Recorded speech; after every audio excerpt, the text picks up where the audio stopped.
नमस्कार साथियों, स्वागत है आपका हमारे YouTube चैनल इंद्रानी क्लासेस पर। इस वीडियो में मैं आपके लिए लेकर आया हूँ आवास विकास जूनियर इंजीनियर का जो कल पेपर हुआ था उसका पूरा एनालिसिस। तो वीडियो के लास्ट तक बने रहें।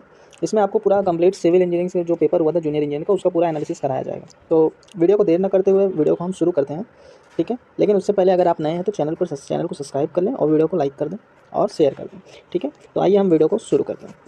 देखिए, जो आपका पहला क्वेश्चन था वो था कि which of the following material is a pozzolana. ठीक है, पोजोलाना में देखिए आपका क्या फ्लाई ऐसा आता है, राइस हस्क ऐसा आता है, ठीक है। सिलिका फ्लूम आता है, ठीक है। सिलिका फ्लूम आता है, ठीक है। और उसके बाद मेटा क्योलिन आता है, मेटा क्योलिन आता है। ये दो और आते हैं, ठीक है। तो इसमें कौन सा ऑप्शन राइट हो जाएगा? तो ये आपका ऑप्शन नंबर सी राइट हो जाएगा इसका, ठीक है। उसके बाद दूसरा क्वेश्चन इसमें क्या पूछा था कि in a reinforcement concrete member the best way to ensure the adequate bond. ठीक है, बॉन्ड स्ट्रेंथ को मतलब कि अच्छा बनाने के लिए हम क्या करेंगे कि हम देखिए बॉन्ड स्ट्रेंथ को अच्छा बनाने के लिए हम क्या करेंगे कि हम बार का डाया क्या कर देंगे, कम कर देंगे, ठीक है। बार का डाया जो है हम कम कर देंगे और क्या कर देंगे, ठीक, हम वो नंबर ऑफ बार वो क्या कर देंगे, हम इंक्रीज कर देंगे। तो इसका कौन सा ऑप्शन सही हो जाएगा? तो इसका हो जाएगा तो to provide the large number of smaller diameter bar, मतलब कि हम स्मॉलर डायमीटर ऑफ बार को मैक्सिमम नंबर ऑफ में प्रोवाइड करेंगे, ठीक है। तो इसका आपका बी हो जाएगा। फिर उसके बाद अगले क्वेश्चन की ओर चलते हैं। देखिए, the minimum clear cover is to the main steel bar in a slab is taken as according to IS 456। Minimum cover जो प्रोवाइड किया जाता है, देखिए आपका स्लैब में 20 mm, बीम में आपका 25, कॉलम में आपका 40 एंड फुटिंग में 50। तो यहाँ पे आपका कौन सा ऑप्शन राइट हो जाएगा? ऑप्शन नंबर फर्स्ट राइट हो जाएगा, ठीक है। उसके बाद as per the IS classification 456/2000 the maximum area of compression reinforcement in a beam, ठीक है। तो according to IS 456/2000 maximum reinforcement area of मतलब बीम में आपका बात करूंगा तो 4% हो जाएगा और मिनिमम कितना होगा 0.85 BD/FY, ठीक है। कॉलम की बात करता हूं तो कॉलम में 6% हो जाएगा और आपका मिनिमम रेनिफोर्समेंट क्या हो जाएगा आपका 0.8% of a gross area. Slab में की बात करूंगा तो माइल्ड स्टील के लिए 0.15% और आपका HYSD के लिए बार के लिए आपका 0.12% हो जाएगा। तो इसका ऑप्शन नंबर डी करेक्ट हो जाएगा, ठीक है।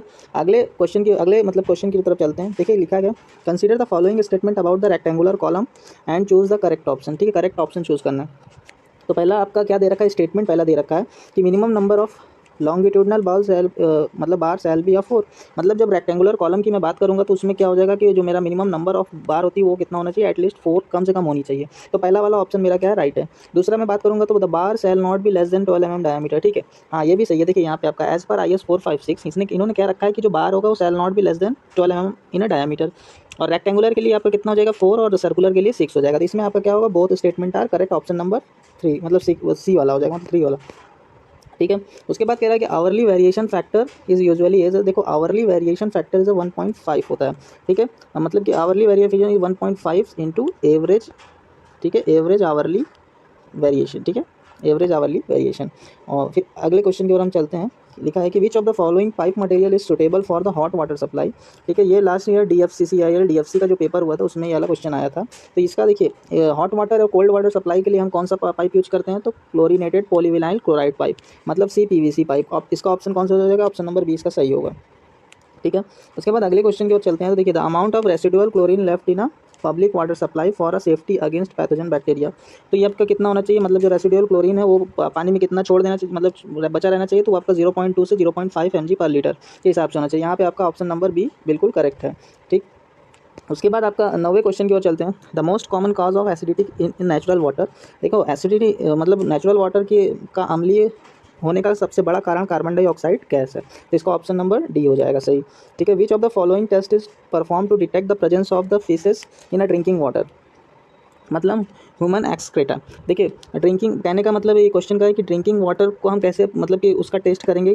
ड्रिंकिंग वाटर का जो हम टेस्ट परफॉर्म करेंगे तो हम कैसे उसमें डिटेक्ट करेंगे कि ये वाटर हमारे पीने योग्य है या ये वाटर पॉल्यूटेड है। लेकिन ये क्वेश्चन कह रहा है कि जब हम वाटर अगर ह्यूमन से मतलब कि हम उसके लिए कौन सा टेस्ट करेंगे, तो देखिए जो आपका अगर मानव जनित प्रदूषण होगा पानी में तो उसमें आपका एक कोलीफॉर्म टेस्ट होता है, ठीक है। कोलीफॉर्म टेस्ट को हम NPN टेस्ट में परफॉर्म करते हैं, ठीक है। इसका ऑप्शन क्या हो जाएगा, डी हो जाएगा। अगले क्वेश्चन की ओर चलते हैं। तो देखिए back washing is used in which of the following filter. तो बैक वॉशिंग हम जनरली किस में करते हैं, रैपिड सैंड फिल्टर में करते हैं, ठीक है। उसके बाद हम अगले क्वेश्चन की ओर चलते हैं। In a limit state method of design of structure the value of partially safety factor for a concrete and steel respectively. तो कंक्रीट देखिए कंक्रीट के लिए 1.5 होता है और स्टील के लिए 1.15 होता है, ठीक है। तो इसका ऑप्शन नंबर ए सही हो जाएगा, ठीक है। उसके बाद अगले क्वेश्चन की ओर चलते हैं। The ratio of cement and sand in a motor for full brick wall masonry in generally, ठीक है। फुल ब्रिक वॉल मैसनरी के लिए हम क्या लेंगे 1:6 कर लेंगे जनरली, ठीक है। ऑप्शन नंबर सी इसका करेक्ट हो जाएगा। उसके बाद अब 14th आपका क्वेश्चन है कि the pH value of the drinking water should be, तो पीएच वैल्यू ड्रिंकिंग वाटर आपका 6.5 to 8.5 के बीच होना चाहिए, ठीक है। तो ऑप्शन नंबर सी इसका बिल्कुल करेक्ट हो जाएगा, ठीक है। उसके बाद आप 15वां क्वेश्चन की ओर चलते हैं। तो विच of the following is the result of using a hard water. देखो हार्ड वाटर का हम यूज करेंगे तो हमारा सबसे पहले इंक्रीज द सोप कंजप्शन, ये आपका सही है, ठीक है। हमारे सोप का कंजम्पशन ज़्यादा हो जाएगा। और जो आपका बॉयलर फीड होता है इसमें जनरली आपका तो मतलब जीरो हार्डनेस वाला वाटर आपका प्रीफर किया जाता है, ठीक है। तो इसमें क्या हो जाएगा, अगर हार्डनेस वाटर प्रीफर करेंगे तो इसमें क्या हो जाएगा आपका उसमें आपका स्केल्स मतलब पपड़ी जम जाएगी, ठीक है। तो इसमें दोनों ऑप्शन आपका मतलब करेक्ट है। इसका कौन सा सही हो जाएगा, तो ऑप्शन नंबर सी सही हो जाएगा। उसके बाद मैं बात करूँगा 16वें क्वेश्चन की। तो आपका विच of the following method is most suitable for population forecasting of the rapidly growing young city. तो रैपिडली ग्रोइंग यंग सिटी के लिए हम जियोमेट्रिक इंक्रीज मेथड करते हैं, जबकि अर्थमेटिक हम कहाँ करते हैं, तो ओल्ड टाइप सिटीज़ के लिए करते हैं, ठीक है। ओल्ड टाइप सिटी के लिए, ठीक। तो इसका ऑप्शन नंबर बी सही हो जाएगा, ठीक है। The methane gas is release after which type of decomposition of biodegradable organic solid waste. तो देखो जब आपका एनारोबिकली रिएक्शन होती है तो वहाँ से माइक्रो ऑर्गेनिज्म क्या करते हैं, आपका मेथेन गैस प्रोड्यूस करते हैं। तो इसका ऑप्शन नंबर बी सही हो जाएगा 17वें का, ठीक। अब आगे की ओर हम चलते हैं। तो 18वां क्वेश्चन कह रहा है कि इन्होंने न्यूमेरिकल दे रखा है, तो इसमें कह रखा है in a BOD test 10 ml of raw sewage, मतलब ये आपका इनिशियल वॉल्यूम है सैंपल का, वाज डाइल्यूटेड विद 100 ml। तो 100 ml आपका क्या हो जाएगा, फाइनल वॉल्यूम हो जाएगा। The dissolve oxygen concentration of the diluted sample at the beginning was 8 mg per litre, मतलब इनिशियल डीओ आपका कितना दे रखा है 8 mg per litre and final do आपका 4 mg per litre. At the end of 5 days incubation at 20 degree Celsius the BOD of raw sewage will be, ठीक है। तो इसके लिए आपका क्या देखिए आपको होगा कि आपका इनिशियल डीओ मतलब 8 माइनस फाइनल डीओ, ठीक है, मतलब 4 इंटू आपका डाइल्यूशन फैक्टर मतलब कि final volume upon initial volume कटेगा, आपका कितना आ जाएगा, तो 40 mg पर लीटर, ठीक है। तो इसका कौन सा सी वाला ऑप्शन बिल्कुल पूरी तरह से सही हो जाएगा। उसके बाद मैं बात करूँगा कि इसमें देखो ड्यूटी डेल्टा में आपका रिलेशन पूछ लिया है, ठीक है। तो relation between duty and delta, तो आपका इसका सी वाला आपका सही हो जाएगा। डेल्टा इक्वल टू क्या हो जाएगा 8.64 बी बाई आपका डी, ठीक। अगले क्वेश्चन की ओर चलते हैं। तो the water utilize by plant in available in a soil mainly in a form of, तो वो देखो जो प्लांट द्वारा वाटर कंज्यूम मतलब कि ऑक्यूपाई किया जाता है वो कौन सा वाटर होता है, तो वो कैपिलरी वाटर होता है। ये वाटर जो होता है ये आपके क्या होता है वॉइड्स के मतलब कि इंटरकनेक्टेड जो वॉइड्स होते हैं सॉइल के ग्रेन के, उसमें आपके ये वाटर होते हैं, ठीक है। तो इसको वो क्या करता है हमारा प्लांट जो होता है इसको यूज़ करता है, ठीक है। तो ये 20वें का आपका डी वाला बिल्कुल पूरी तरह से सही हो जाएगा, ठीक। उसके बाद हाइड्रोग्राफ से पूछ लिया है कि hydrograph is a graphical representation of, तो hydrograph is a graphical representation of runoff versus type, ठीक है। तो यहाँ पे आपका कौन सा बी वाला ऑप्शन पूरी तरह से सही हो जाएगा। 22वां क्वेश्चन कह रहा है कि a rain gauge should be a preferable be a fixed, मतलब रेन गेज को हमें कहाँ लगाना चाहिए। देखो हम जाहिर सी बात है रेन गेज को हम ओपन एरिया में लगाएंगे, तो ओपन एरिया में लगाएंगे मतलब कि पहला ऑप्शन पूरी तरह से गलत, दूसरा आपका पूरी तरह से गलत अंडर द टी, तीसरा आपका इन अ क्लोज स्पेस बिल्कुल गलत, चौथा ऑप्शन पूरा सही हो जाएगा, मतलब कि आपका 22वें का डी वाला आपका सही हो जाएगा, ठीक। अब अगले क्वेश्चन की ओर चलते हैं। देखिए as per IS 456/2000 pH of water used for a mixing and curing of concrete should be, ठीक। देखो pH ऑफ वाटर आपका अकॉर्डिंग टू IS 456 आपका देखो 456 के अकॉर्डिंग वाटर का pH should not be less then मतलब कि आपका 6 से कम नहीं होना चाहिए। और इसमें क्या क्वेश्चन में क्या रहा है pH किस pH रेंज का हम वाटर यूज करेंगे, तो देखिए आपका यहाँ पे जो कोड में लिखा है कोड के अकॉर्डिंग आपका बी वाला ऑप्शन आपका सही होगा कि हम 6 pH मतलब pH हमारा should not be less then 6 होना चाहिए, मतलब 6 से बड़ा होना चाहिए, ठीक है, अकॉर्डिंग टू कोड, ठीक। अगला क्वेश्चन की ओर बात करते हैं। तो nominal mix proportion for M20 grade, M20 grade के लिए आपका क्या होता है 1:1.5:3, ठीक। तो यहाँ पे ऑप्शन नंबर फर्स्ट आपका सही हो जाएगा। उसके बाद मैं बात करूँगा कि vertical formwork of column wall is generally removed after, ठीक है। तो जो वर्टिकल फॉर्मवर्क का जो वर्टिकल मेंबर होता है, देखिए आपका IS कोड ने यहाँ पे मेंशन कर रखा है कि जो वर्टिकल मेंबर होता है उसको 16 से 24 घंटे के अंदर निकाल देना चाहिए बीम कॉलम है वॉल का, ठीक है। तो 25वें का कौन सा आपका सही हो जाएगा, तो 25वें का आपका पहला ऑप्शन सही हो जाएगा। अगला क्वेश्चन ये है कि if volume of concreting done in a day lies between 1 to 5 metre cube, how many test sample will be collecting for testing the compressive strength at 28 days। देखो इसमें आपका क्या हो जाएगा कि जैसे कितना सैंपल कलेक्ट करेंगे, तो हम नंबर ऑफ सैंपल कितना करेंगे, एक करेंगे, ठीक है, अकॉर्डिंग टू IS 456। अब इस कितने स्पेसिमेन होंगे, तो आपका देखो स्पेसिमेन एक सैंपल में कितने स्पेसिमेन होंगे, तो 3 होंगे, ठीक है। ये स्पेसिमेन है, ठीक है, ये क्यूब है स्पेसिमेन, स्पेसिमेन, ठीक है। लेकिन अगर सैंपल की बात करेगा तो नंबर ऑफ सैंपल 1 हो जाएगा अकॉर्डिंग टू IS 456/2000, ठीक। उसके बाद हम अगले क्वेश्चन की ओर चलते हैं। तो minimum curing period for OPC in ordinary condition, ordinary condition के लिए मिनिमम कितने दिन हम OPC सीमेंट की हम तराई कर सकते हैं, तो मिनिमम 7 डेज कर सकते हैं, ठीक। उसके बाद आपका कह रहा है कि bulking of sand is a maximum if the moisture content is about, देखिए मॉइस्चर कंटेंट इज़ अबाउट मतलब कि बल्किंग, आप देखो इसमें अकॉर्डिंग टू IS 456 2000, ठीक है, 2000 5 to 6% पे आपका क्या हो जाता है, सैंड की मतलब कि मॉइस्चर कंटेंट हमारे साथ ज़्यादा होता है। अभी यहाँ पे देखो आपका क्वेश्चन मतलब कि इसमें कौन सा ऑप्शन सही होगा, तो 6% वाला सही होगा, ठीक। यहाँ पे देखो with increase in a moisture content the bulking of sand, ठीक। अब देखो मॉइस्चर का मतलब कि कह रहा है कि अगर हम बालू सैंड में अगर हम मॉइस्चर कंटेंट को इंक्रीज करेंगे तो हमारा मतलब बल्किंग ऑफ सैंड का क्या होगा, ठीक। तो देखो सबसे पहले क्या होता है कि हम मॉइस्चर कंटेंट बढ़ाते हैं, तो मॉइस्चर कंटेंट बढ़ाते हैं तो बालू का वॉल्यूम क्या होता है, बढ़ता है, लेकिन एक निश्चित लिमिट के बाद ये वॉल्यूम आपका क्या होता है, घटने लगता है, ठीक है। तो ये आपका ऑप्शन नंबर सी इसका राइट आंसर होगा कि first increase and then after decrease then decreases, ठीक। अगले तीसरे क्वेश्चन की ओर चलते हैं। तो तीसरा क्वेश्चन वो क्या कह रहा है कि भैया the compacting factor test of concrete is determined its, देखो जो कॉम्पैक्शन फैक्टर टेस्ट होता है वो क्या डिटरमाइन करता है, तो इसकी क्या करता है, आपकी वर्कबिलिटी डिटरमाइन करता है, ठीक। तो ऑप्शन नंबर सी इसका राइट हो जाएगा।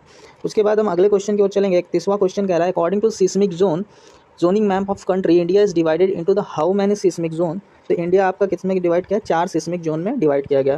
देखो दूसरा, तीसरा, चौथा और पांचवा, ये 4 सिस्मिक जोन है, जहाँ पे ये दूसरा जोन ये लो इंटेंसिटी वाला है, जबकि पांचवा जो है आपका ये हाई इंटेंसिटी वाला है, ठीक है। उसके बाद without affecting the compressive strength of concrete its workability can be increase by, देखो अगर हम इसमें कह रखा है कि हमको वर्कबिलिटी इंक्रीज करना है विदाउट मतलब उसके कंप्रेसिव स्ट्रेंथ को अफेक्ट किए बिना, तो हम क्या कर देंगे, ऐड द सुपर प्लास्टिसाइजर, ठीक है, हम प्लास्टिसाइजर को उसमें मिला देंगे, तो इसका ऑप्शन नंबर डी हो जाएगा सही, ठीक। उसके बाद आपका है 33वां question, which of the following structure is design using a working stress method, देखो वर्किंग स्ट्रेस WSM मेथड से हम अभी इस समय केवल आपका वाटर RCC वाटर टैंक की ही डिजाइन करते हैं, ठीक है। तो इसका आपका 33वें का ऑप्शन नंबर ए पूरी तरह से सही हो जाएगा, ठीक। According to the IS code you मतलब which code is used for concrete mix proportionality, concrete mix proportionality के लिए आपका कौन सा हम यूज करेंगे, तो आपका IS 10,262/2009, ठीक है। इसका मतलब कि इसका ऑप्शन कौन सा होगा, डी, चौथा आपका आंसर ऑप्शन पूरी तरह से सही हो जाएगा, ठीक है। अब आगे बात करते हैं। तो विकॉट एपरेटस इज़ यूज्ड फॉर, देखो जो विकॉट एपरेटस होता है वो आपका नॉर्मल कंसिस्टेंसी भी मेजर करेगा और आपका initial and final setting time भी मेजर करता है, तो आपका यहाँ पे ऑप्शन नंबर सी पूरी तरह से सही हो जाएगा कि बोथ ऑफ द अबव, ठीक। उसके बाद 36वां क्वेश्चन की ओर चलते हैं। तो the maximum value of expansion allowed in a soundness test cement, देखो यहाँ पे ये चीज़ नहीं मेंशन कर रखा है कि सीमेंट मेरा OPC है कि मतलब कि आपका रैपिड हार्डनिंग पोर्टलैंड सीमेंट है, लेकिन हम जनरली यहाँ OPC के केस में देखेंगे तो आपका क्या हो जाएगा, should not be more than 10 mm, ठीक है, 10 mm, और रैपिड हार्डनिंग की बात करूँगा तो 5 mm हो जाएगा वहाँ पे, ठीक है। तो इसका अगर हम OPC लेके चलेंगे तो इसका ऑप्शन नंबर बी हो जाएगा 10 mm, ठीक है। उसके बाद अगले क्वेश्चन की ओर चलते हैं। देखो the standard sand used in a compressive strength test of the cement is known as, देखो जो स्टैंडर्ड कंप्रेसिव स्ट्रेंथ टेस्ट करते समय जो स्टैंडर्ड मतलब सैंड यूज़ की गई थी उसको हम क्या कहते हैं, उसको इन्नोर सैंड कहते हैं। जो ये इन्नोर है ये आपका कहाँ है, तमिलनाडु में, ठीक है। तमिलनाडु में एक प्लेस है जहाँ से आपकी जो सैंड निकलती है उसे इन्नोर सैंड कहते हैं, ठीक है। तो जब हम जो आपका IS कोड में जितने भी स्ट्रेंथ की वैल्यू दे रखी है वो आपकी जो स्टैंडर्ड सैंड ली गई है वो इन्नोर तमिलनाडु से ली गई थी, इसलिए उसको इन्नोर सैंड बोलते हैं, ठीक। उसके बाद अगला क्वेश्चन था कि the maximum permissible free fall of concrete as per IS 456, तो ये आपका क्या हो जाएगा, देखो आपका 1.5 मीटर से ज़्यादा नहीं होना चाहिए, ठीक है, नहीं आपका सेग्रीगेशन ऑकर्स हो जाएगा। उसके बाद अगला क्वेश्चन देखते हैं कि number of brick required for the 1 cubic metre of a brick masonry, तो इसमें आपका नंबर ऑफ ब्रिक कितना हो जाएगा, 500 हो जाएगा, ऑप्शन नंबर सी इसका पूरी तरह सही है। उसके बाद 40वां क्वेश्चन कह रहा है the frog of brick in a brick masonry is generally kept, देखो जो फ्रॉग होता है वो कहाँ पे होता है, generally top of the face होता है, ठीक है, टॉप ऑफ द फेस, तो आपका ऑप्शन नंबर बी पूरी तरह से सही हो जाएगा। जो देखो जैसे कि हम ब्रिक मैसनरी करते हैं तो जो फ्रॉग होगा उसको हम टॉप पे प्रोवाइड करेंगे ताकि इसके ऊपर हम ये आपका क्या हो जाए, सीयर की का काम करे, ठीक है। इसके ऊपर जब हम मसाला फिल करेंगे उसके ऊपर फिर एक लेयर रखेंगे तो ये एक तरह से कुछ ऐसे ऐसे हो जाएगा, ठीक है। तो ये सीयर की का काम करेगा नीचे का हिस्सा, ठीक। तो अब अगला क्वेश्चन की ओर देखते हैं, इसका क्या हो जाएगा, देखो इसका टॉप मतलब कि आपका टॉप ऑफ द फेस हो जाएगा, ठीक। उसके बाद अगले क्वेश्चन की ओर चलते हैं। तो the class 7.5 designate brick as per BIS have the minimum average compressive strength, देखो तो ये आपका क्या हो जाएगा, ऑप्शन नंबर ए हो जाएगा, मतलब 7.5 अगर दे रखा है तो भैया 7.5 न्यूटन पर mm² हो जाएगा, ठीक है। ये आपका इस क्लास का ब्रिक है तो इसकी minimum average compressive strength 7.5 Newton पर mm² हो जाएगा, ठीक है। अगला क्वेश्चन की ओर देखता हूँ। तो 42 क्वेश्चन कह रहा है कि the maximum water absorption for a first class BRICS should not be a more than, तो देखो इसमें आपका कितना हो जाएगा 15 मतलब कि 15% से ज़्यादा पानी आपका फर्स्ट क्लास ब्रिक्स नहीं एब्जॉर्व करना चाहिए। ठीक है, तो इसका ऑप्शन नंबर सी पूरी तरह से सही हो जाएगा। अब यहाँ पे देखो इन्होंने box compound composition of cement consist मतलब बोक कंपाउंड के बारे में पूछ लिया है। तो बोक कंपाउंड क्या होता है? देखो तो सबसे पहले बोक कंपाउंड होता है, देखो C3S ट्राई कैल्शियम सिलिकेट, फिर C2S डाई कैल्शियम सिलिकेट, फिर ट्राई कैल्शियम एल्यूमिनेट तो C3A, फिर टेट्रा कैल्शियम एल्यूमिनेट फ्लोराइड तो C4AF। ठीक है, तो ये आपका बोक कंपाउंड है। ठीक है, तो इसमें कौन सा ऑप्शन इसमें मिल रहा है? तो इसमें आपका देखिए आपका ऑप्शन नंबर डी पूरी तरह से सही है। ठीक, उसके बाद हम बात करेंगे कि if the water cement ratio of concrete mix increase significantly. ठीक है, देखिए इसमें क्या हो जाएगा कि देखो जब हम वाटर सीमेंट रेशियो किस पे डिपेंड कर रहा है, इसमें सीधा कह रहा है। तो वाटर सीमेंट रेशियो अगर हम बढ़ाएंगे तो हमें जाहिर सी बात है कि कंक्रीट की स्ट्रेंथ हमारी नहीं बढ़ेगी। तो पहला बिल्कुल तरह से पूरी तरह से गलत है। दूसरा कह रहा है workability of the concrete mix will be increase. हाँ, वाटर सीमेंट रेशियो अगर हम बढ़ाते हैं कंक्रीट में तो हमारी वर्केबिलिटी बढ़ती है। तीसरा कह रहा है कि आपका setting time of the concrete mix will be decrease. देखो सेटिंग टाइम आपका वाटर सीमेंट रेशियो पर डिपेंड नहीं करता। तो यहाँ पे कौन सा ऑप्शन आपका सही हो जाएगा? तो ऑप्शन नंबर 20 का सही हो जाएगा। ठीक, उसके बाद अगले क्वेश्चन की बात करूँगा कि produce a low heat cement.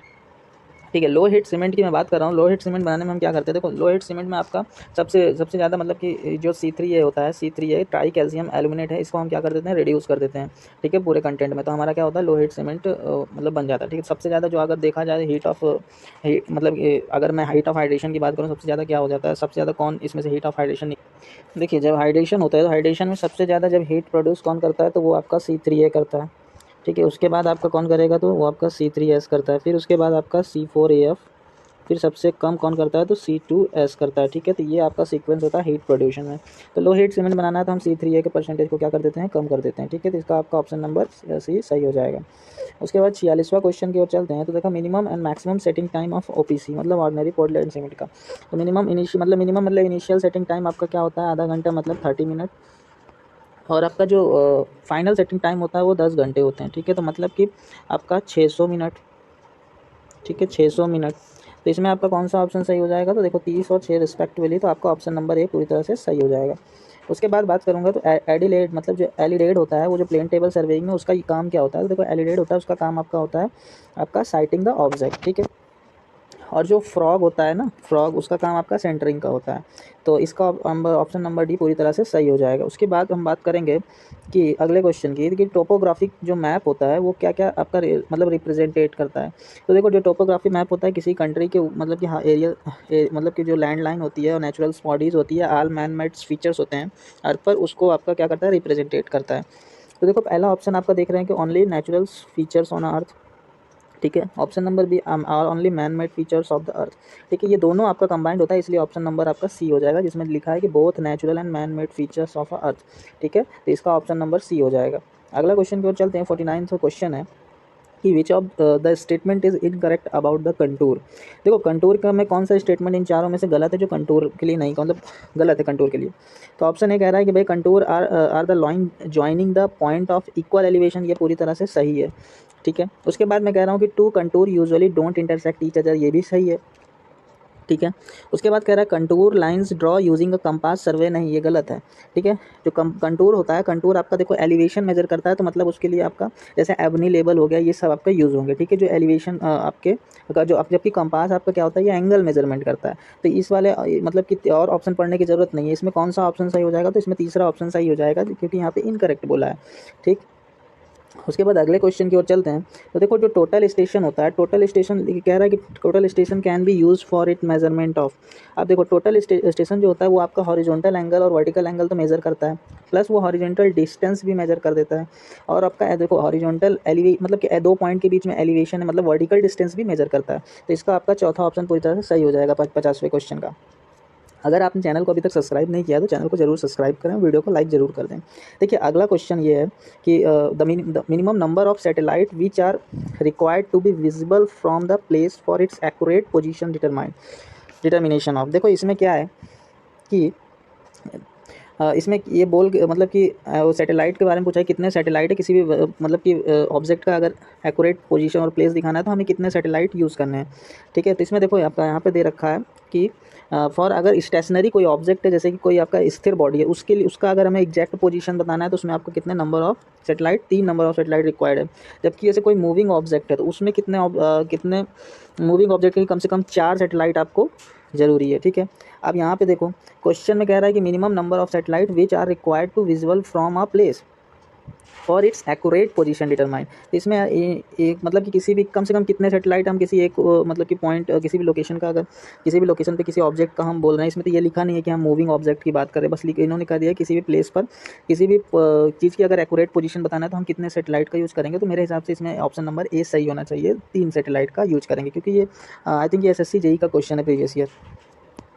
उसके बाद अगले क्वेश्चन की बात करेंगे। देखो जो कैरी ओवर फैक्टर होता है, ठीक है, कैरी ओवर फैक्टर की जब मैं बात करूँगा तो इन अ प्रिज्मेटिक मेंबर, ठीक है, carry over factor in a prismatic member whose far end is fixed, ठीक है। तो देखो ये मैंने यहाँ पे लिखा है कैरी ओवर फैक्टर होता क्या है कि carry over moment upon applied moment, इसका फॉर्मूला होता है।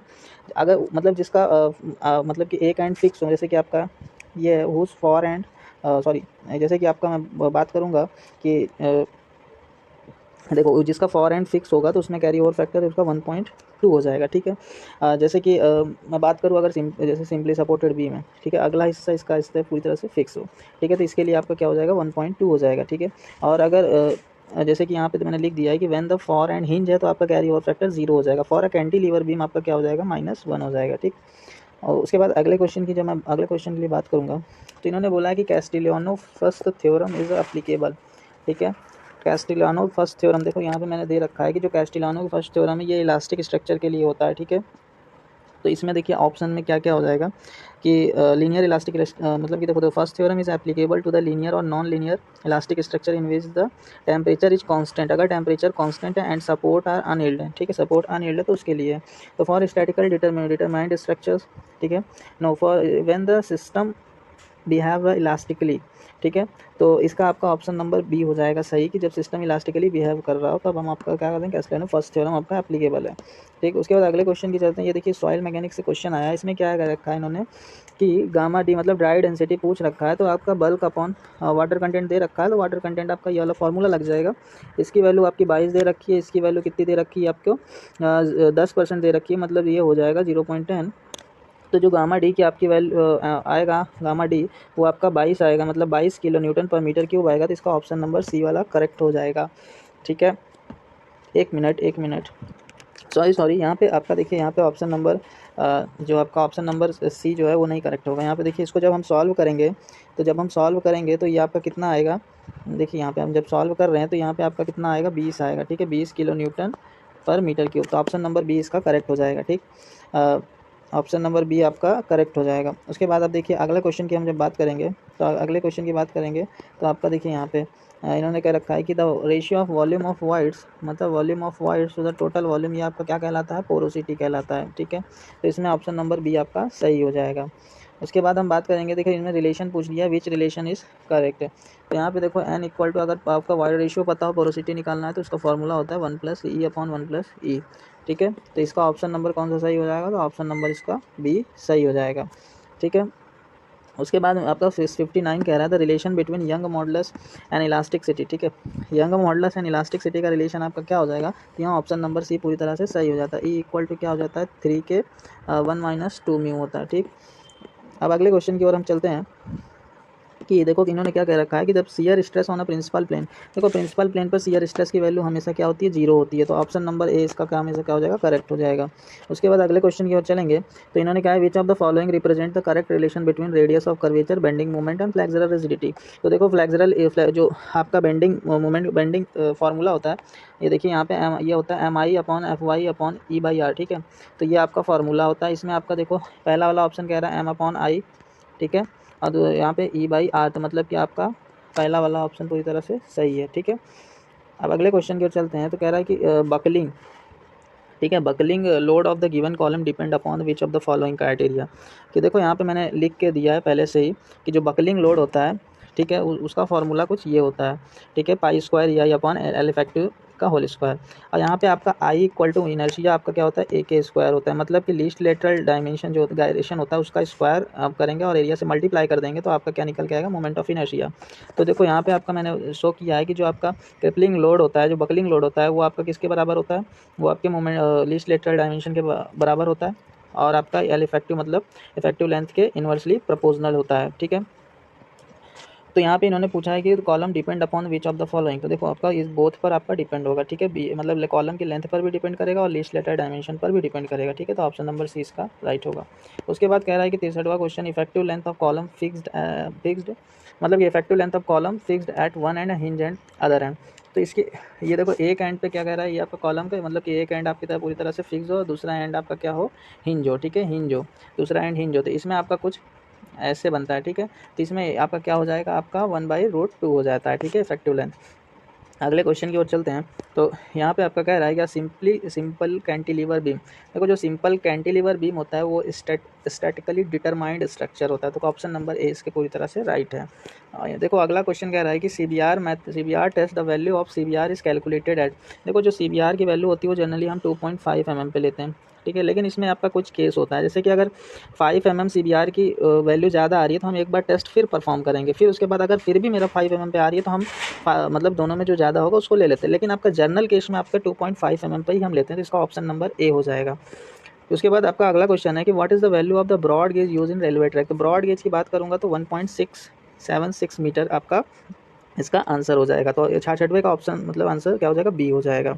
अगले क्वेश्चन की ओर चलते हैं। तो कंपोजिट इंडेक्स की देखो, कंपोजिट स्लीपर इंडेक्स की बात कर रहा है, इसमें कह रहा है composite sleeper index is used for which of the following type of the sleeper. देखो जो कंपोजिट स्लीपर इंडेक्स होता है ये आपका टिम्बर की क्राइटेरिया डिसाइड करता है। तो ये आपका किसके लिए यूज़ हो जाएगा, तो वुडन स्लीपर के लिए हो जाएगा। देखो क्या होता है ये कंपोजिट स्लीपर इंडेक्स, तो measure of the mechanical strength of timber derive from its composite property of strength and hardness, ठीक है। देखो आपका देखो जो अगर ट्रैक स्लीपर की बात करूँगा तो मिनिमम कंपोजिट स्लीपर इंडेक्स आपका 783 हो जाएगा। क्रॉसिंग स्लीपर की बात करूँगा तो ये आपका इतना हो जाएगा, और ब्रिज स्लीपर की बात करूँगा तो ये हो जाएगा, ठीक, कंपोजिट स्लीपर इंडेक्स। अब अगले क्वेश्चन की ओर हम चलते हैं। तो देखिए क्या रखा है कि which of the following gauge is generally used in a metro system. तो मेट्रो सिस्टम की एक अपनी स्टैंडर्ड रेन गेज होती है, उसका ये होता है 1.34 मीटर होती है उसकी आपकी विड्थ होती है, ठीक है, गेज उस गेज का आपका वो होता है, ठीक, विड्थ होती है। उसके बाद अगले क्वेश्चन की ओर चलते हैं। देखो यहाँ पे इन्होंने क्या रखा है कि composite sleeper index is use for which of this type of the sleeper. तो हमने बोला ना कंपोजिट जो स्लीपर इंडेक्स होता है वो आपका वुडन स्लीपर के लिए यूज़ होता है, ठीक। अब अगले की बात करते हैं। तो विच of the following gauge is generally used in a metro. अच्छा ये तो आपका रिपीट हो गया क्वेश्चन, सॉरी, ये इसमें भी आपका क्या हो जाएगा, स्टैंडर्ड गेज हो जाएगा। अब देखिए ये क्वेश्चन यहाँ से आपका रिपीट हो गया है, एक मिनट, देखिए यहाँ पे क्वेश्चन थोड़ा रिपीट हो गया था। अब देखिए यहाँ से आपका जो देखिए यहाँ पे पूछ रहा है कि क्रिटिकल पाथ होता है वो क्या होता है। तो ये हमेशा क्या होता है, इस क्रिटिकल पाथ हमेशा लॉन्गेस्ट वे को बोलते हैं, ठीक है। मतलब initial activity and final activity के बीच का जो मतलब कि सबसे लॉन्गेस्ट वे होता है वो उसको हम बोलते हैं क्रिटिकल पाथ, ठीक। अब अगले क्वेश्चन की ओर चलते हैं कि इसमें क्या रखा है कि सेलेक्ट द इनकरेक्ट स्टेटमेंट। देखो तो पहला दे रखा है critical path always begin at the very first event. हाँ ये पूरी तरह से एक क्रिटिकल पाथ होता है जो फर्स्ट एंड लास्ट इवेंट के बीच का होता है। तो पहले इवेंट से शुरू होगा लास्ट पे खत्म होगा। तो दूसरा कह रहा है critical path always terminate at the last event, ये भी सही है। तीसरा कह रहा है देखो critical activities control project duration, मतलब क्रिटिकल एक्टिविटीज़ आपका क्या था, वो आपके प्रोजेक्ट ड्यूरेशन को क्या करता है, कंट्रोल करता है। तो ये तीनों ऑप्शन आपका सही है, लेकिन यहाँ पे बोला है कि इनकरेक्ट ऑप्शन। तो देखो जो आपका free float for the critical activity वो 0 होती है, ये गलत है, ठीक है। फ्री फ्लॉट नहीं होता है, टोटल फ्लॉट जो होता है, टोटल फ्लॉट होता है वो 0 होता है, किसके लिए, क्रिटिकल एक्टिविटी के लिए, ठीक है। तो वो टोटल फ्लॉट आपका 0 होता है। अब अगले क्वेश्चन की ओर चलते हैं। देखो यहाँ पे लिया है कि the pycnometer is use to determine. तो पिकोनोमीटर का यूज़ हम कहाँ करते हैं, देखो आपका वाटर कंटेंट निकालने में करते हैं और एक आपका होता है स्पेसिफिक ग्रेविटी निकालने में करते हैं, ठीक है। तो इसका ऑप्शन नंबर 1 सही हो जाएगा। अगला क्वेश्चन है कि if the plasticity index of a soil mass is 0 the soil is set to be. तो प्लास्टिक सिटी इंडेक्स की बात अगर 0 है तो soil is set to be a sand, ठीक है।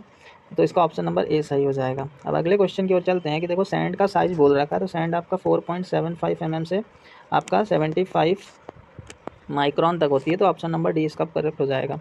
उसके बाद कह रहा है कि compaction of clayey soil is done by. Compaction of clayey soil की बात करूंगा तो आपका सी फुट रोलर यूज़ होता है, ठीक है, क्लेई सॉइल के केस में। तो ऑप्शन नंबर बी इसका पूरी तरह से सही हो जाएगा। उसके बाद विच of the following has a highest permeability. देखो हाईएस्ट परमेबिलिटी के केस में कहूँगा तो आपका जो कोर्स सैंड होता है, कोर्स सैंड इसकी परमेबिलिटी जो होती है सबसे ज़्यादा होती है। तो ऑप्शन नंबर सी इसका सही हो जाएगा आंसर। उसके बाद 76 वाला कह रहा है which of the following is a correct for cohesion less soil. ठीक है, कोहेजन लेस सॉइल की मैं बात करूँगा। देखो यहाँ पे कोहेजन लेस सॉइल के लिए आपका कोहेजन की वैल्यू 0 होती है। तो पहला क्या कह रहा है, angle of internal friction is 0, ये आपका क्या है, पूरी तरह से गलत है, ठीक है। उसके बाद कह रहा है apparent cohesion is 0, cohesion less soil के लिए अपैरेंट कोहेजन की वैल्यू 0 होती है। तो पहला बी वाला ऑप्शन आपका पूरी तरह से करेक्ट होगा, ठीक है। उसके बाद अगले क्वेश्चन की ओर चलते हैं।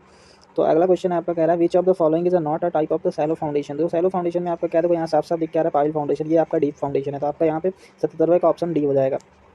ठीक है। 78वां क्वेश्चन देखते हैं कि which of the following has the high porosity as well as high permeability.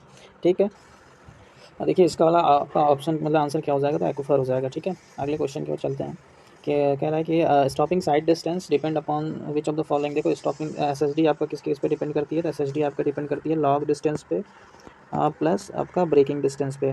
अब ब्रेकिंग डिस्टेंस है वो किस पे डिपेंड, ब्रेक इफिशियंसी पे डिपेंड करेगा। ठीक है, और टोटल रिएक्शन लॉग डिस्टेंस आपका क्या होता है, वी इंटू टी होता है, मतलब कि व्हीकल की स्पीड इंटू द मतलब कि आपका रिएक्शन टाइप ड्राइवर का। तो आपका यहाँ पे ऑल ऑफ द अबव आपका आंसर सही होगा। उसके बाद हम बात करेंगे कि कैम्बर रोड में कैम्बर क्यों प्रोवाइड किया जाता है। तो देखो इसका ऑप्शन आपका इफेक्टिव ड्रेनेज के लिए। तो कैम्बर का भी एक ही आपका मतलब कि पर्पज़ होता है जो आपका रोड पे प्रोवाइड किया जाता है कि इफेक्टिव ड्रेनेज के लिए। ठीक है, तो इसका 80 का ऑप्शन नंबर ए आपका सही हो जाएगा। तो 81 की मैं बात करूँगा तो rolling design speed on a national highway in a plain terrain as per the IRC recommendations. ठीक है, रोलिंग डिज़ाइन स्पीड की मैं बात करूँगा, देखिए इसमें क्या हो जाएगा 100 आपका 100 kmph हो जाएगा। ठीक है, रोलिंग डिज़ाइन मतलब प्लेन टर्न के लिए आपका डिज़ाइन स्पीड आपका। ठीक है, उसके बाद अगले क्वेश्चन के जाते हैं for the highway geometric design purpose which of the following speed is used. तो जियोमेट्रिकल डिज़ाइन के लिए आपका 98 परसेंटाइल की आपकी स्पीड जो होती है यूज़ की जाती है। ठीक है, उसके बाद अगले क्वेश्चन पे Los Angeles abrasion testing machine is use to conduct which of the following test. तो एब्रेशन टेस्ट यू मतलब कि आपका ये लॉस एंजलिस एब्रेशन टेस्ट को मतलब निकालने के लिए यूज़ किया जाता है। ठीक है, अ, उसके बाद आपका उसके बाद है अगला विच of the following scale is a largest scale. देखो आपका सबसे पहले मतलब कि स्केल जो होती है स्केल ये आपका इन्वर्सली प्रोपोर्शनल टू होती है आरएफ के। ठीक है, आरएफ के। अब यहाँ पे देखो इसको हम वो करेंगे तो यहाँ पे जैसे कि आपका यहाँ पे दे रखा है 1 सेंटीमीटर इक्वल टू 100 मीटर। तो वह इसको हम चेंज करेंगे तो आपका क्या हो जाएगा, ये आपका यहाँ पे 10,000 मीटर हो जाएगा। इसमें से मतलब जितनी ये वैल्यू बड़ी होगी उतना छोटा स्केल होगा। ठीक है, तो सबसे यहाँ पे देखेंगे सबसे छोटा क्या है 1 mm को अगर सेंटीमीटर में करेंगे, उसके बाद 50 मीटर, मीटर को अगर हम किस में करेंगे आपका 50 मीटर को सेंटीमीटर में करेंगे तो 100 से मल्टीप्लाई करेंगे। ठीक है, तो यहाँ से काटेंगे तो 1/500 आपका आया, मतलब कि ये वैल्यू छोटी है, मेरी स्केल क्या हो जाएगी, बड़ी हो जाएगी। तो आपका ऑप्शन डी सही हो जाएगा। ठीक है, उसके बाद आपका अभी दे रखा है which of the following is not correct about the prismatic compass. देखो प्रिज्मेटिक कंपास में पहला ऑप्शन है it is based on the whole circle bearing. ठीक है, WCB पे the graduations are engraved in inverted position, जहाँ बिल्कुल ये सही है, दोनों सही है। उसके बाद temporary adjustment are not required before taking the observation. ठीक है, देखो टेम्पररी एडजस्टमेंट तो हमें करना पड़ता है। ठीक, तो यहाँ पे आपका कौन सा स्टेटमेंट हो जाएगा, तो सी वाला आपका जो है ऑप्शन सही हो जाएगा। ठीक, उसके बाद हम बात करेंगे तो कि if the magnetic bearing of line is they रखा है कि इतना दे रखा है, what will be the value of its true bearing of magnetic declination is इतना दे रखा है, मतलब कि आपका कि मैग्नेटिक बेयरिंग दे रखा है और डिक्लाइनेशन आपका वेस्ट में दे रखा है। तो इसका देखिए आपका कितना हो जाएगा, इसका आपका सी वाला सही हो जाएगा। ठीक, उसके बाद हम बात करेंगे if the RL of the bench mark is 100, मतलब दे रखा है। उसके बाद दे रखा है स्टाफ रीडिंग, मतलब staff reading of bench mark कितना दे रखा है, find the value of RL of the point eight which the staff reading, मतलब उस पॉइंट का RL बताओ जहाँ पे स्टाफ रीडिंग कितनी होगी। तो ये कुछ इस प्रकार से होगा। देखिए RL आपका 100 दे रखा है, स्टाफ रीडिंग आपका इतना मीटर दे रखी है। ठीक है, हाइट ऑफ इंस्ट्रूमेंट क्या हो जाएगा, RL में हम ये स्टाफ रीडिंग को ऐड करेंगे तो मेरा कुछ इतना आएगा हाइट ऑफ इंस्ट्रूमेंट। अब लार्जेस्ट पॉइंट का RL निकालना है, उसमें उस पॉइंट का हम स्टाफ रीडिंग माइनस कर देंगे तो उस पॉइंट का RL को इतना आ जाएगा। तो इसका आपका कौन सा ऑप्शन सही होगा, तो इसका आपका चौथा वाला ऑप्शन आपका सही होगा। अब अगले क्वेश्चन की ओर चलते हैं कि देखो जो वर्नियर थोडोलाइट है उसका दे रखा है, तो consider the following statement about the vernier theodolite and choose the correct option. ठीक है, पहला आपका दे रखा है क्या, the least count of vernier is 20 second. हाँ, वर्नियर थोडोलाइट का लीस्ट काउंट आपका 20 सेकंड का होता है। उसके बाद वगैरह method of repetition is use for measuring a vertical angle, ये गलत होता है, हॉरिजॉन्टल एंगल को मेजर करने के लिए रिपीटेशन मेथड का यूज़ होते हैं। तो ओनली फर्स्ट स्टेटमेंट इसका सही है, मतलब इसका कौन सा ऑप्शन होगा, ऑप्शन नंबर ए। ठीक है, उसके बाद अगला क्वेश्चन की ओर चलते हैं कि as per the Lacey's theory the silt factor is, देखो सिल्ट फैक्टर की वैल्यू आप क्या होती है, ये डिपेंड होती है 1.76 अंडर रूट डी की पावर mm। ठीक है, तो ये आपका क्या हो जाएगा, मतलब silt factor is directly proportional to the square root of average particle size, मतलब आपका ऑप्शन नंबर सी इसका करेक्ट होगा। उसके बाद आपका वी नॉच की बात करूँगा, तो वी नॉच जो होता है वो आपका किस पे डिपेंड करेगा, तो मतलब कि किसके किसके साथ वायराइज करेगा, तो वो आपका होता है एच की पावर 5/2 पर। ठीक है, देखिए इसमें डिस्चार्ज इक्वल टू क्या होता है आपका 8/15 CD अंडर रूट 2Z।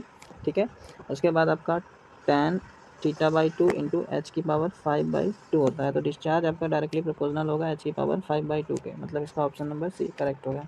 उसके बाद एक 91वां क्वेश्चन है, which of the following use to measure the discharge. देखो जो डिस्चार्ज होता है वो मेजर करेगा आपका वेंचुरी मीटर करेगा, ठीक है। करंट मीटर आपका क्या होता है, वेलोसिटी मेजर करेगा, विदाउट को वेलोसिटी मेजर करता है, ठीक है। उसके बाद अगला क्वेश्चन है, floating body is set to be a stable if stable equilibrium condition में कब होगी, जब metacentre height is above the centre of gravity होगी, ठीक है। ऑप्शन नंबर 20 का सही होगा।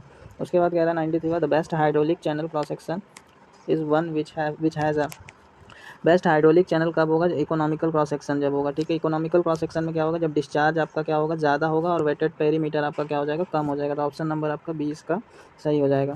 उसके बाद फ्लूइड नंबर की बात करूँगा तो फ्लूइड नंबर आपका क्या होता है, inertia force to the gravity force, ठीक है। फ्लूइड नंबर ये होता है। उसके बाद अगले क्वेश्चन की ओर चलेंगे, तो विच of the following is a impulse turbine. देखो इम्पल्स टरबाइन आपकी कौन सी होती है, पेल्टन टरबाइन होती है, जबकि ये दोनों आपकी कौन सी होती है, रिएक्शन टरबाइन होती है, ठीक है। अब ऑप्शन ठीक है, इसका ऑप्शन नंबर कौन सा सही होगा, तो पहला सही होगा। अब नेक्स्ट पे चलेंगे कि देखो जो फ्रांसिस टरबाइन आपका ये क्वेश्चन है, ठीक है, टरबाइन से कह रहा है कि आपका यहाँ पे मतलब हेड दे रखा है 25, पावर दे रखा है कितना 2000 किलो वाट आपका प्रोड्यूस कर रहा है, स्पेसिफिक मतलब स्पीड आपका दे रखा है 250 RPM, ठीक है। What is the value of specific speed equal to क्या होता है आपका n अंडर रूट में p की पावर h की पावर 5/4, ठीक है।